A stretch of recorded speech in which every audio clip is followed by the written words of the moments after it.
대한민국 근현대사를 성경적 세계관으로 알리고 전하는 대한역사문화원의 한국 근현대사 바로 알기 특강입니다. 자유를 위해 싸우다 두 번째 이야기. 교육과 언론을 통해 동포들을 계몽하고 인재를 양성하여 대한의 미래를 준비한 이승만 박사의 이야기입니다. 1913년 2월 3일 아침, 이승만 박사는 하와이 호놀룰루에 도착했습니다. 이 박사는 한인 동포들이 마련해준 푸누이 스트리트 2453번지에 바로 이 집에서 교육자, 언론인, 그리고 독립운동가로서의 하와이 30년의 삶을 시작했습니다. 하와이에 오자마자 이 박사는 가장 먼저 한국교회 핍박을 지필했습니다. 약 2달 동안 백오인 사건에 관련하여 이 박사 자신이 목격한 것, 미국 각 신문에 보도된 자료들, 미국 각 교회에서 대표들을 파송하여 직접 보고된 내용들, 그리고 각 교회들의 월간 잡지들과 미국의 선교회에서 발간한 글들을 바탕으로 백오인 사건 진실과 의미를 정리하여 1913년 4월 한국교회 핍박을 출간한 것입니다. 한국교회 핍박은 모두 5장으로 구성되었는데 제1장 한국교회 핍박에는 일본이 그토록 숨기려 했던 일본의 한국교회 핍박의 실상이 세계에 알려져 일본이 곤란을 겪고 있다는 내용입니다. 제2장 외교상의 관계에서는 일본이 한국교회를 핍박하는 이유가 한국교회 때문에 일본이 외교적으로 난처해졌기 때문이라고 강조합니다. 그리고 제3장 내치상 관계에서는 한국교회가 일본의 식민지 정책의 번번이 방해가 되기 때문에 한국교회를 핍박한다며 8가지 예를 들어 그 이유를 설명하고 있습니다. 제4장 한국 기독교 청년회 YMCA에서는 기독교 청년 활동이 민족의 희망이라고 강조합니다. 제5장 선천학교와 재판의 전말에서는 선천 지역의 학교와 교회가 일제로부터 당한 잔혹한 핍박, 그리고 백오인 사건의 실체가 일제에 의해 조작된 허위 날조 사건이라는 것을 당시 국제사회에 보도된 내용을 인용하여 설명하고 있습니다. 이승만 박사의 한국교회 핍박은 백오인 사건에 관한 정보를 담고 있지만 그렇다고 해서 단순히 일본의 만행에만 초점을 맞추어 일본을 성토하려는 목적이 아닙니다. 이 박사는 책의 서론에 한국교회 핍박을 지필하는 목적을 이렇게 이야기합니다. 이 박사는 일본이 한국교회를 핍박한 것은 교회와 민족과의 깊은 관계 때문이었다라고 서문을 시작합니다. 당연히 관계가 깊죠. 일본이 한국을 통치하는 데 있어 한국교회가 사사건건 방해가 되기 때문입니다. 무릇 무엇인가를 소망하는 사람은 그 소망하는 바를 이루기 위해 일을 하고자 할 것이다. 또한 일을 하고자 하는 자는 그 일의 실상을 알고자 할 것이다. 이는 거꾸로 이야기하면 일을 알아야 올바로 행할 수 있으며 올바로 행해야 소망을 이룰 수 있는 것이다. 만일 알고도 행하지 않는다면 아무런 결과도 얻어지지 못할 것이다. 무릇 이 글을 쓰는 것은 일본의 잘못함을 알리고자 하는 것이 아니라 우리의 잘한 바를 알리고자 함이다. 이 뜻을 알고 행하기를 힘쓰기를 바라며 이 글이 더 나아가 우리 민족 전체에게 유익을 주었으면 하는 바람이다.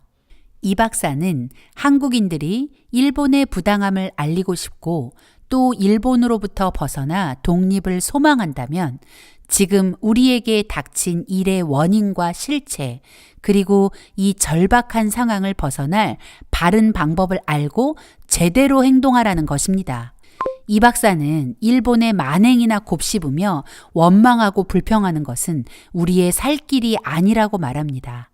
오히려 앞으로 우리가 무엇을 어떻게 하는지 우리의 처신이 중요하다는 것이죠. 그래서 한국교회 핍박을 통해 앞으로 우리가 무엇을 어떻게 해야 하는지 말하겠다는 것입니다. 이 박사는 한국교회의 존재 자체가 외교와 내치 두 가지 차원에서 일본에게 위협이 된다고 했습니다. 외교상 관계를 설명하는 부분에서 이 박사는 다음과 같이 이야기합니다. 한국교회 지도자들이나 서양 선교사들, 외국교회 방문객들은 실상 정치적 간섭을 하려거나 배일 사상을 가지고 있는 것이 아님에도 한국에 교회가 있다는 이유 하나 때문에 한국의 정치 상황을 외국에 있으면서도 알게 되는 것이며 세계의 정의를 한국으로 이어지게 하는 것이다.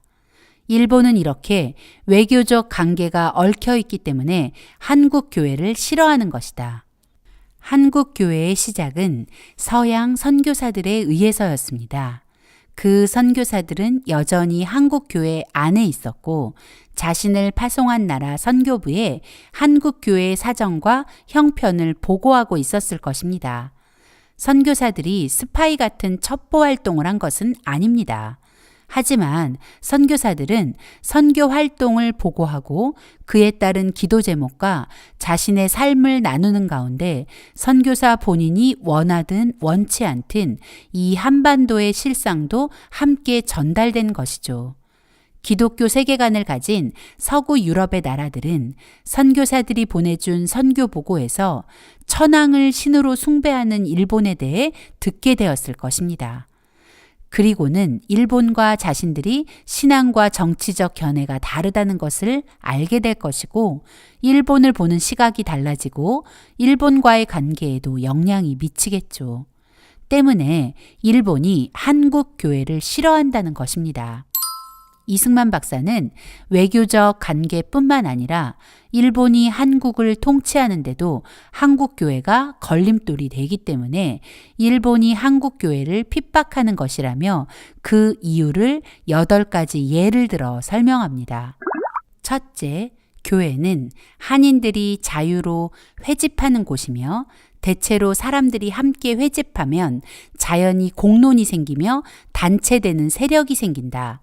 당시 일본은 강압적인 통치 방법으로 한반도를 통제하고 있었습니다. 한일합방 이후 일본은 4, 5인 이상 모이는 단체를 결성할 때 반드시 조선 총독부의 허가를 받도록 했습니다.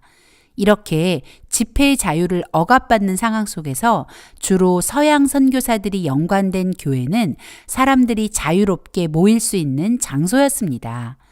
교회로 모여든 사람들에게 공론이 일어나고 그 공론은 곧 모두를 결속시켜 큰 힘이 되기 때문에 일본은 한국 교회를 핍박한 것입니다. 둘째, 이 교회 안에는 활동력이 많기 때문이다. 지난 과거를 돌아보면 조선은 스스로 서지 못하고 누군가에 의지해 왔다고 이 박사는 말합니다. 조선은 명나라에 기대다가 명이 망하자 청나라에 그리고 러시아에 기대고 일본에 기대다가 나라를 빼앗겼습니다. 이쯤 되면 절망감에 빠져 있어야 하는데 한국 교회는 절망감에 빠진 것이 아니라 오히려 누군가에게 기대려는 지난날의 습관을 벗어버리고 스스로 일어서기 시작하고 소망을 품고 뭔가를 하려고 자꾸만 꿈틀거리며 일본을 긴장하게 만들었습니다. 그런 이유로 일본은 한국 교회를 핍박한 것입니다. 셋째, 교회는 합심하는 능력이 있다. 이 박사는 조선은 이제껏 하나 되지 못했다고 지적합니다. 그러나 기독교의 복음이 전해지고 기독교인이 된 사람들은 이전에 자기 자신만을 위해 이기적으로 살고 남을 해치면서까지 자신이 살고자 했던 모든 것을 회개하고 다른 사람을 먼저 생각하는 이타적인 사람으로 변화되었습니다.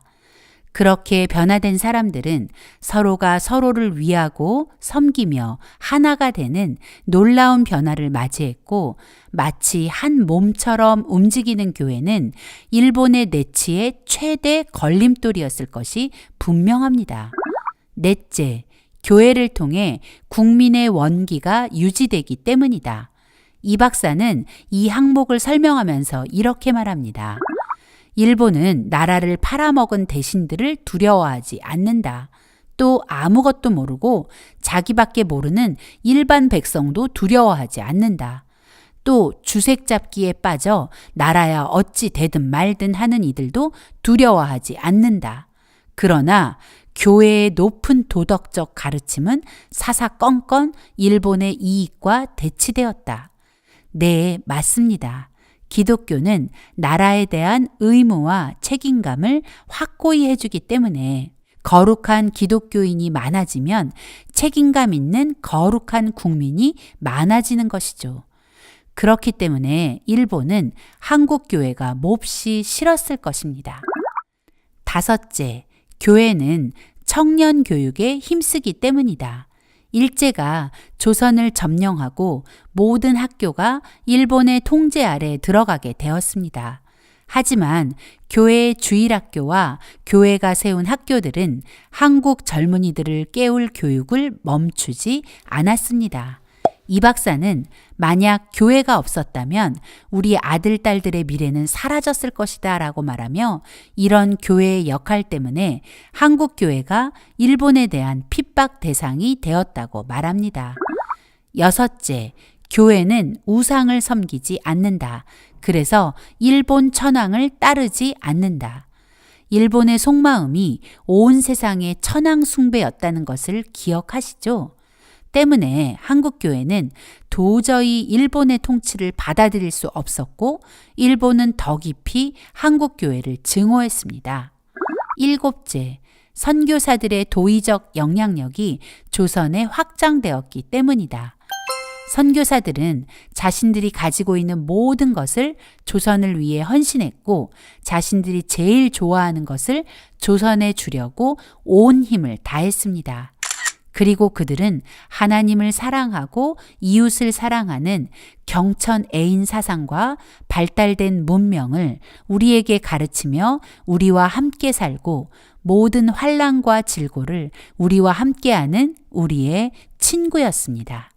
그래서 일본은 끊임없이 선교사들을 중상모략하고 조선에서 쫓아내려고 했던 것이죠. 백오인 사건 당시 음모 격려자로 지목된 서북지방 선교사들, 일본에 의해 수도 없이 추방당한 선교사들이 바로 그 증거입니다. 마지막으로 혁명 사상의 풍조가 동양에 전파되기 때문이다. 기독교는 한국뿐만 아니라 동양의 모든 나라로 퍼져나가게 될 것이기 때문에 대동아 공영을 내세우며 아시아 전체를 식민지로 만들고자 했던 일본은 당연히 한국교회가 두려움의 대상이 될 수밖에 없는 것입니다. 이 박사는 이렇게 결론을 내립니다. 앞으로 조선을 살릴 길은 지식과 실력을 쌓는 것이고 기독교다. 이 박사는 기독교인이 된 이후 자신을 인도하시는 하나님의 놀라운 손길을 경험했습니다. 그리고 이렇게 확신에 찬 고백을 하는 것입니다. 한국교회 핍박은 한인 동포들에게 나라와 동포들이 처한 상황과 그 원인 그리고 대안을 알려주는 교본 같습니다. 한국교회 핍박은 우리의 현실을 직시하게 합니다. 그리고 일본에게 왜 우리가 독립을 해야 하는지 그것을 어떻게 말로 표현해야 하는지 아주 똑똑히 가르쳐 줍니다.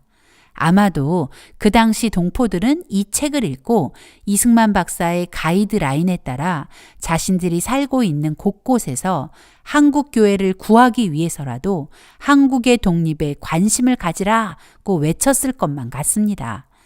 이 박사는 이렇게 한국교회 핍박을 시작으로 동포들을 깨우며 하와이 30년의 삶을 시작하고 있었습니다.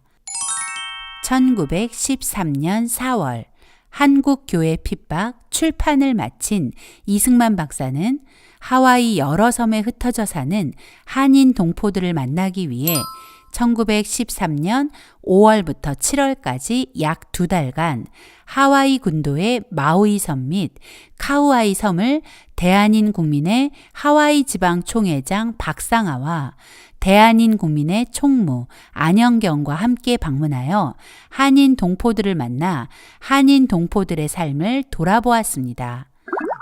다음 해인 1914년에는 하와이 섬들을 여행하며 만난 동포들의 이야기를 하와이 섬 여행기라는 제목으로 태평양 잡지에 연재하기도 했죠. 이승만 박사는 이 여행에서 기독교인 동포들에 대한 현지인들의 평판을 들으며 자신이 한성 감옥에서 이야기한 거룩한 성도가 거룩한 국민이 된 그 예를 직접 목격하고 1914년 태평양 잡지 6월호에 하와이 한인들의 종교상 형편이라는 제목의 글에 다음과 같은 그 일화를 실었습니다. 이 박사가 한 사탕수수 농장의 주인과 나눈 대화입니다. 이승만 박사는 농장 주인에게 저 사탕수수 농장에서 일하는 한인들은 다 기독교인이라서 성실합니다. 라고 말했습니다. 그러자 농장 주인은 그들이 기독교인인 줄은 몰랐는데 한국인들이 일하는 그 농장은 다른 어떤 나라에서 온 사람들이 일하는 농장보다 생산량이 많다는 것은 알고 있습니다. 라고 말했죠. 이 박사는 곧이어 좋은 교인은 좋은 일꾼이 되는 법이죠. 라고 말했고 농장 주인 역시 그 말에 동의했습니다. 그러더니 농장 주인은 그 한국인들이 기독교인이라는 것을 알고는 한인 동포들이 예배를 드릴 수 있도록 예배 장소를 제공하기도 했다고 합니다. 길게 설명되어 있지는 않아도 그 농장에서 일하던 한국인들의 성실함이 고스란히 느껴지는 일화입니다. 이 박사가 한성 감옥에서 말한 거룩한 성도가 거룩한 국민이 된다는 그 말이 바로 이런 것이죠. 기독교인이 된다는 것은 새롭게 태어난 것과 같습니다. 완전히 달라지죠. 그리고 자신뿐만 아니라 다른 사람도 변화시키는 놀라운 일들이 계속 일어나게 됩니다. 이 박사는 글의 말미에 당시 한인들이 흩어져 살던 여러 지역을 거론하며 그들이 기독교를 근본 삼아서 모든 일에 성실함과 정직함으로 성과를 내고 있다고 말하며 한인들이 기독교를 근본으로 삼는다면 우리 민족의 미래에 영적으로나 육적으로나 복을 누릴 것을 확신한다고 말했습니다. 이 박사의 이 고백은 실제가 되었습니다. 대한민국 근현대사를 찬찬히 살펴보면 기독교가 조선에 들어와 조선 백성을 거룩한 성도로 만들었고 그들과 그 후손은 거룩한 국민이 되어 오늘의 대한민국이 탄생할 수 있었던 것입니다. 하와이 동포들의 삶을 구석구석 살핀 이 박사는 언론 및 출판, 교육, 그리고 교회를 중심으로 동포들을 깨워야 한다는 결론에 내리게 되었고 출판과 언론을 통해 동포들을 깨우기 시작했습니다. 당시 하와이 한인사회의 언론과 출판은 두 가지 매체가 담당하고 있었는데 하나는 대한인 국민의 하와이 지방총회가 발행하는 기간지 신한국보였고 다른 하나는 하와이 감리교회가 발행하는 포와 한인교보였습니다. 그러나 1913년 여름 포와 한인교보가 폐간되었고 그 소식을 들은 이 박사는 1913년 9월 태평양 잡지를 창간해 포와 한인교보의 역할을 이어가며 하와이에 사는 한국 동포들을 비롯해 미주 그리고 전 세계에 흩어져 있는 동포들을 깨우기 위한 중요한 도구가 되었습니다. 태평양 잡지는 중간에 가끔 결호가 있기는 했지만 꾸준히 발행되었습니다. 그러다 1930년 12월 13일자로 20쪽 안팎의 주간지 태평양 주보로 그 형태를 바꾸었습니다. 태평양 잡지일 때나 태평양 주보일 때도 마찬가지로 이 소식지는 하와이뿐 아니라 여러 나라에 흩어진 한인 동포들을 일깨우고 위로와 소망을 주는 격려자 역할을 감당하며 대한의 독립에 기여했다는 것을 기억해야 합니다. 이승만 박사는 한성 감옥에서 썼던 독립정신과 청일정기를 하와이에서 출간했습니다. 독립정신은 1910년 2월 로스앤젤레스에서 최초로 출간되었던 것을 1917년 3월 재판을 출간하였고, 청일정기는 1900년 한성 감옥에서 쓴 원고를 정리하여 1917년 7월 초판으로 출간하게 된 것입니다. 이 박사는 언론과 출판이라는 매체를 통해 동포들이 어떻게 살아가야 하는지를 스스로 고민하고 자신의 사명을 깨닫기를 바랬습니다. 그리고 동포 한 사람 한 사람이 독립의 중요성을 깨닫고 자신이 대한의 독립을 위해 헌신해야 한다는 책임감을 가진 거룩한 국민이 되길 바라면서 글로 동포들을 깨운 것입니다. 이승만 박사는 언론, 출판과 더불어 교육에 아주 많은 공을 들였습니다. 교육을 통해 인재를 길러내고 그 인재들이 나라를 살릴 수 있다고 믿었기 때문입니다. 이승만 박사가 하와이에 오게 된 중요한 이유 중 하나가 바로 한인기숙학교의 교장직을 제안받았기 때문이었죠. 이 학교의 공식 명칭은 한인 남학생 기숙학교로 1906년부터 미 감리교회가 운영해온 학교였습니다. 이 박사가 하와이에 온 지 약 6개월이 지난 8월 26일 이 박사는 한인 기숙학교의 교장으로 임명되어 본격적인 한인 동포 교육에 돌입합니다. 이승만 박사는 한인 기숙학교의 교장으로 취임하면서 학교 이름을 한인중앙학교로 바꾸고 학교의 체제도 남녀공학으로 개편했습니다. 이 남녀공학이 한국인이 다닌 학교 중 국내와 국외를 통틀어 최초의 남녀공학이었다는 사실. 1년 후인 1914년에는 여학생들을 위한 기숙사도 마련했죠. 그러나 학교를 후원해온 미 감리교 여선교회는 여학생 기숙사 문제로 마찰이 생기기 시작했고 여학생을 가르칠 수 없다며 항의했습니다. 애초에 학교 이름이 남학생 기숙학교라는 이유였습니다. 이승만 박사는 1915년 6월 한인중앙학교 교장을 사임하고 1915년 10월 교민들이 후원한 기금으로 외부의 지원에 의지하지 않는 독립학교 한인여학원을 설립했고 초대 교장을 맡게 되었습니다. 이 박사는 꼼꼼히 영수증을 발행하며 교민들의 성금이 낭비되지 않게 했고 교민들 역시 학교를 설립하는 일에 모든 과정에 힘을 모았습니다. 이승만 박사의 한인여학원에는 점점 더 학생들이 몰려들었습니다. 하와이의 신문들까지 한인여학원을 홍보해 주었죠. 이 박사는 학교의 로고까지 직접 제작하였고 하와이에서 열리는 국제 퍼레이드에도 참석하는 등 활동의 범위도 넓혀나가며 점점 유명세를 타기 시작했습니다. 한인중앙학원에 다니던 남학생들의 부모님들은 앞다투어 자신의 아들도 한인여학원에 입학시켜줄 것을 요청하는 지경까지 이르게 되었죠.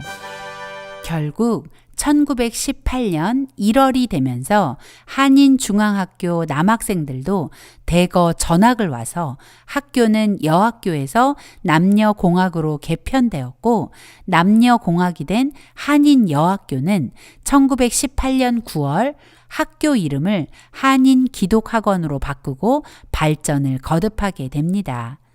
불어난 학생과 남학생들 기숙사까지 마련하자면 당시의 학교 부지로는 너무 좁았습니다. 그래서 마침 폐교된 하와이 현지 학교인 알리올라니 학교를 빌려 한인 기독학원의 새 교사로 사용되게 되었죠. 이 사진이 바로 알리올라니로 교사를 옮긴 한인 기독학원의 초창기 모습입니다. 사진 중앙에 아직 알리올란이라는 하와이 학교 현판이 그대로 남아있는 것이 보이시죠? 현재 이곳은 현지 초등학교로 사용되고 있는데 놀라운 것은 자신들의 역사에 한인 기독학원의 역사를 자신들의 역사의 일부로 기념하고 가르치고 있다는 것입니다. 우리는 너무 쉽게 버리고 잊고 기억하지 않아 오늘 이렇게 역사가 엉망진창으로 왜곡되어 버렸는데 자신들의 역사도 아닌 한인 학교의 역사를 기억하고 기념하는 그들의 모습에 부끄러움이 몰려옵니다. 알리올라니 학교는 또 다른 역사적 의미를 지니고 있는데요. 1919년 3월 1일 3.1 운동 후 약 한 달 보름이 지난 4월 12일에 이곳에서 대한의 독립운동을 경축하는 기념행사가 진행되기도 했죠. 한인 기독학원은 점점 성장했고 하와이 내에 한인 기독학원에 대한 인지도와 관심도 높아졌습니다. 한인 기독학원은 후일 고국 방문단을 만들어 고국을 방문하고 하와이에 이민자를 파송한 인천 내립교회를 방문하기도 하죠.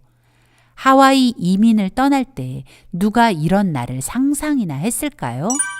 학교는 더 성장했고 학생은 많아졌고 많아진 학생들을 감당하기에 학교는 너무 좁았습니다.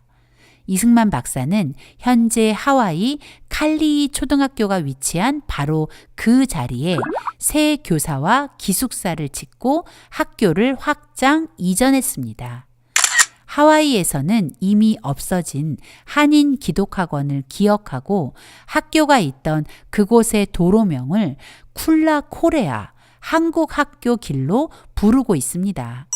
한인 기독학원은 이 박사의 바람대로 대한의 독립과 대한민국 건국에 헌신한 인재들, 그리고 미주 사회에서 한국인의 위상을 높인 인재들로 성장하게 되었습니다. 하와이 정착 과정에서 미 감리교회와 갈등을 겪은 이 박사는 독립된 한인교회를 세우는 일에 뛰어들었고 1918년 12월 23일 한인 기독교회라는 이름의 독립된 한인교회를 설립하게 되었습니다. 1922년에는 한인 기독교회는 단독 건물로 건축하게 됩니다. 그렇게 하와이 한인 기독교회는 현재까지 이어지고 있습니다. 결국 이 박사는 하와이에서 한국교회가 독립할 수 있음을 실제로 증명해 보인 것입니다. 또한 이승만 박사는 1913년 호놀룰루 YMCA 명예이사가 되었습니다. 하와이 한인 동포는 하와이 소수민족 가운데 2%를 넘지 못하는 상태였기에 이 박사는 우리 동포들이 하와이 사회에서 동등한 활동을 할 수 있도록 하기 위해 더 그런 선택을 한 것입니다. 또 한인 YMCA 지부도 만들어 한인 기독 청년의 활동도 활발하게 이어갔습니다. 이승만 박사는 당장 눈앞에 보이는 것에 흔들리는 사람이 아니었습니다. 그의 눈은 더 먼 곳에 닿아 있었습니다. 그래서 교육과 언론을 통해 먼저 인재를 양성하는 것이 나라를 살리는 가장 빠른 길이라고 확신한 것입니다. 형편과 사정을 살펴 단체를 결성하고 교육과 출판에 힘써 지식과 실력을 배양하는 한편 영문을 배워 미국인과 소통하고 교회와 사회의 좋은 친구를 많이 얻어 세력을 넓히며 의로운 일을 힘써 행함으로 미국 정부와 여론의 동정을 얻은 다음 미일 개전의 기회를 기다려 대업을 도모하자. 이 박사의 이 고백은 그의 교육과 언론 출판에 대한 열심의 이유를 잘 설명해 주고 있는 것입니다.